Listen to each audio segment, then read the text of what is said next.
దానికి ప్రధానమైన కారణం తమ్ముడు పవన్ కళ్యాణ్, అలాగే చంద్రబాబు నాయుడు గారు తెలుగుదేశం నుంచి, బీజేపీ నాయకత్వం వీళ్ళందరూ ఒక కూటమిగా ఏర్పడ్డారు. అది చాలా సంతోషం, మంచి పరిణామం. ఈ సందర్భంగా మరీ ముఖ్యంగా ఈ రోజున నేను ఇట్లాగా మాట్లాడడానికి ప్రధానమైన కారణం నా మిత్రుడు, చిరకాల మిత్రుడు సీఎం రమేష్, అట్లాగే పంచగల్ రమేష్ రాజకీయంగా అరంగేట్రం చేసింది నా బ్లెస్సింగ్స్ తోటి. అది తను.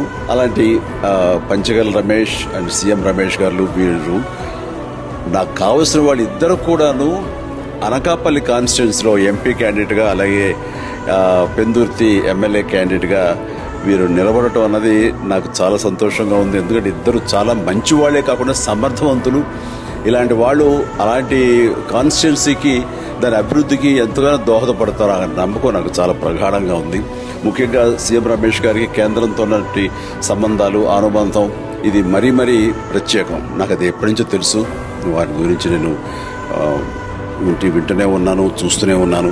అండ్ ముఖ్యంగా ఆ కాన్స్టిట్యున్సీ, అనకాపల్లి కాన్స్టిట్యున్సీ అభివృద్ధికి ఈయన పరిచయాలు, కేంద్రంతో ఈయనకున్న సత్సంబంధాలు ఎంతో ఉపయోగపడతాయి. తద్వారా రమేష్ అలాగే మిగతా ఎమ్మెల్యేలు అందరూ కూడా ఎవరైతే అభివృద్ధి చేయాలి ఆయా ఎమ్మెల్యే నియోజకవర్గాలు అనుకున్నారో అవన్నీ కూడా సజావుగా సాగిపోతాయంటానికి దాని వెనకాల సీఎం గారి కృషి డెఫినెట్గా ఉంటుందంటే ఎలాంటి సందేహం లేదు.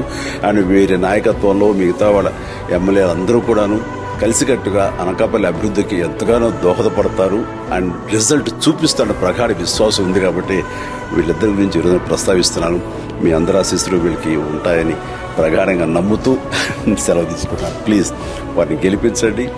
అనకాపల్లి నియోజకవర్గం యొక్క అభివృద్ధిని మనందరం చూస్తాం. అంతేకాదు, నాది చాలా పెద్ద కోరిక, ఆంధ్రప్రదేశ్ అభివృద్ధి పథంలో ముందుకు వెళ్ళాలి. దానికి కానీ మీరందరూ నడుము బిగించండి. మీరందరూ కూడాను ఇలాంటి వారికి ఓటు వేసి మీరు గెలిపించి అన్ని రకాలుగాను మీ యొక్క ఆశీస్సులు వీళ్ళకు ఉన్నాయి అన్న భావాన్ని మా అందరికీ, ఆ నమ్మకాన్ని మాకు కలిగించండి. జై హింద్.